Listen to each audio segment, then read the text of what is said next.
آپ صلی اللہ علیہ وسلم نے فرمایا، یہ بڑی سخت الفاظ ہیں اور یہی اصل میں حاصل ہیں یہ 5 حدیثیں، جو شخص روزے کی حالت میں بھی جھوٹ بولنا اور برے اعمال کرنا نہ چھوڑے تو اللہ تعالیٰ کو اس کے بھوکا اور پیاسا رہنے کی کوئی پرواہ نہیں ہے۔ یعنی وہ سمجھ رہا ہے میں بھوکا اور پیاسا ہوں، جھوٹ بھی بول رہا ہے، امانت میں خیانت بھی کر رہا ہے، گناہ بھی اسی طریقے سے کر رہا ہے، اور روزہ ٹھنڈا کرنے کے لیے بےہودہ فلمیں بھی دیکھ رہا ہے، اور جناب فجر کی سحری کرنے کے بعد نماز پڑھ کے آ کے جوئے کے اوپر کرکٹ کھیل رہا ہے روزہ ٹھنڈا کرنے واسطے، تو اللہ تعالیٰ کو کیا پرواہ ہے؟ اللہ تعالیٰ کو تو دھوکہ نہیں دیا جا سکتا۔ 14ویں حدیث سنن دارمی سے ہے، مشکات میں 2014 صحیح سند کے ساتھ۔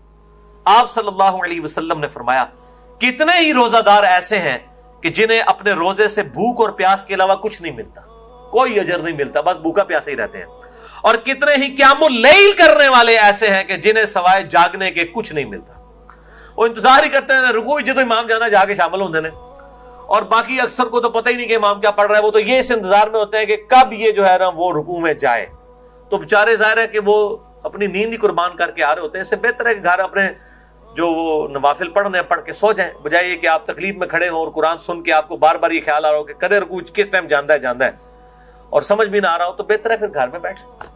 کتنے ہی قیام کرنے والے ایسے ہیں کہ ان کو جاگنے کے سوا کچھ حاصل نہیں ہوتا، بالکل ایسے ہی ہے۔ 15ویں حدیث بڑی مشہور ہے جامعہ ترمذی کی، مشکات میں 927۔ آپ صلی اللہ علیہ وآلہ وسلم نے فرمایا، اس شخص کی ناک خاک آلود ہو جائے، یعنی وہ تباہ و برباد ہو جائے، یہ عرب کا محاورہ تھا، جس کے سامنے میرا ذکر ہو اور مجھ پر درود نہ پڑھے، اللہم صلی علی محمد وعلی آل محمد، اور ساتھ ہی دوسری بات ارشاد فرمائی، اس شخص کی ناک خاک آلود ہو جائے جس کے پاس رمضان آ کر چلا جائے اور وہ اللہ سے اپنی مغفرت نہ کروا سکے۔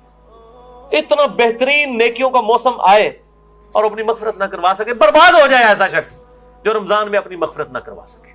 اور تیسری چیز فرمائی، اس شخص کی ناک خاک آلود ہو جو اپنے ماں باپ میں سے دونوں یا کسی ایک کو بڑھاپے کی حالت میں پائے اور پھر ان کی خدمت کر کے جنت نہ کما سکے، اس کو بھی برباد ہی ہو جانا چاہیے جس کے پاس اس کے ماں باپ جنت کی شکل میں دونوں یا دونوں میں سے ایک موجود تھا کہ اس کی خدمت کرے۔ اور یہ جو الفاظ ہے نا کہ اس کی ناک خاک آلود ہو، برباد ہو جائے، جو ماں باپ کو کی خدمت کر کے جنت نہ کما سکے، یہ الفاظ صحیح مسلم میں بھی موجود ہے، صرف اتنے الفاظ، یہ حدیث مسلم میں بھی ہے اتنے الفاظ کے ساتھ۔ اچھا، اسی حدیث کا ایک مشہور طریق ہے، وہ مشکات میں تو نہیں ہے، المستدرک للحاکم میں ہے صحیح سند کے ساتھ 7256، جس کی امام حاکم نے بھی تصحیح کی ہے، امام ذہبی نے بھی، شیخ البانی نے بھی، اور شیخ زبیر علی زئی صاحب نے بھی رحمہم اللہ اجمعین۔ بڑی مشہور حدیث ہے کہ آپ صلی اللہ علیہ وآلہ وسلم ایک دن ممبر پر چڑھے، پہلی سیڑھی پر قدم رکھا تو فرمایا آمین، پھر دوسری پر رکھا فرمایا آمین، پھر تیسری پر رکھا تو فرمایا آمین۔ صحابہ نے پوچھا آج آپ نے ایسا عمل کیا جو اس سے پہلے کبھی نہیں کیا؟ تو آپ صلی اللہ علیہ وآلہ وسلم نے فرمایا کہ جبرائیل علیہ السلام حاضر خدمت ہوئے تھے اور انہوں نے مجھ سے ریکویسٹ کی کہ میں جو دعا کروں اے اللہ کے محبوب صلی اللہ علیہ وآلہ وسلم آپ اس میں مہر ثبت کریں آمین کہہ کر۔ تو جبرائیل نے پہلی دعا کی کہ برباد ہو جائے وہ شخص جس کے سامنے میرا ذکر ہو اور وہ مجھ پر درود نہ پڑھے، اللہم صلی علی محمد وعلی آل محمد۔ تو میں نے کہا آمین، برباد ہو جائے واقعی۔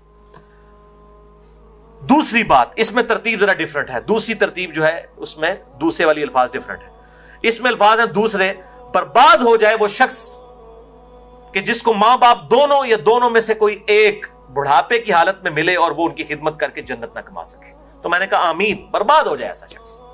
اور تیسرا انہوں نے کہا کہ جو رمضان کا مہینہ پائے اور اپنی مغفرت نہ کروا سکے ایسا شخص بھی برباد ہو جائے۔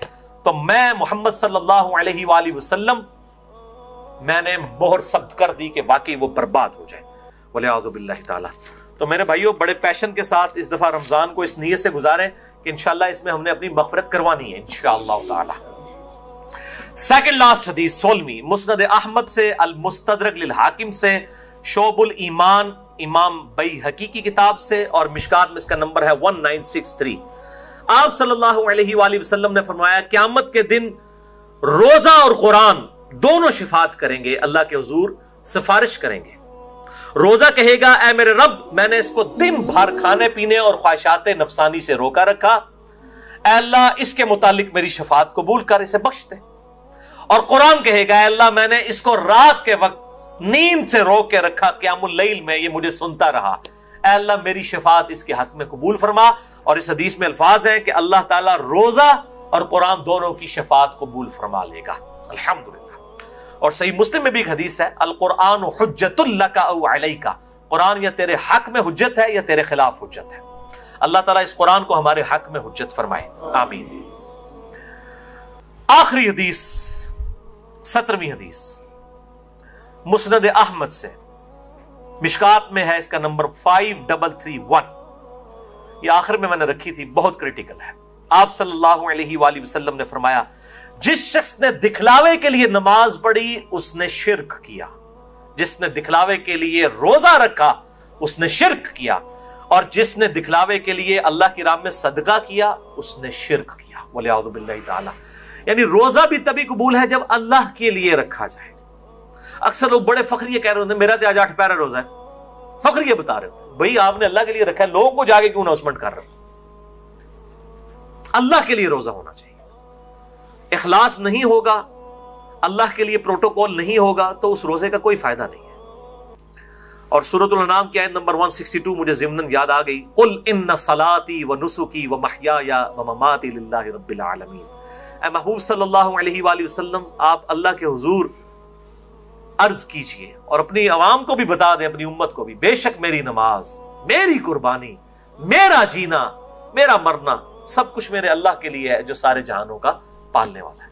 اللہ کے لیے مخلص ہو جائے، اخلاص شو کرنے والے، تب یہ اعمال اللہ تعالیٰ کی بارگاہ میں قبول ہیں۔ تو یہ 17 صحیح الاسناد احادیث مکمل ہوئیں۔ اب جو فقہی احکام و مسائل ہیں وہ انشاءاللہ میں اگلی دفعہ 70 کے قریب احکام و مسائل ڈسکس کروں گا انشاءاللہ تعالیٰ۔ آج والا مسئلہ نمبر 53A ہے، اگلی دفعہ انشاءاللہ نیو 53B ہوگا۔ اللہ تعالیٰ سے دعا ہے جو حق بات میں نے کہی اللہ تعالیٰ ہمارے دلوں میں راسخ فرمائے، اگر جذبات میں میرے منہ سے کوئی غلط بات نکل گئی تو اللہ تعالیٰ ہمارے دلوں سے ہی معاف کر دے، ہمیں کتاب و سنت کی تعلیمات پر عمل کر کے دوسرے بھائیوں تک پہنچانے کی توفیق عطا فرمائے۔ سبحانک اللہم و بحمدک، اشہد ان لا الہ الا انت، استغفرک و اتوب الیک، وما علینا الا البلاغ المبین۔ جزاکم اللہ خیرا۔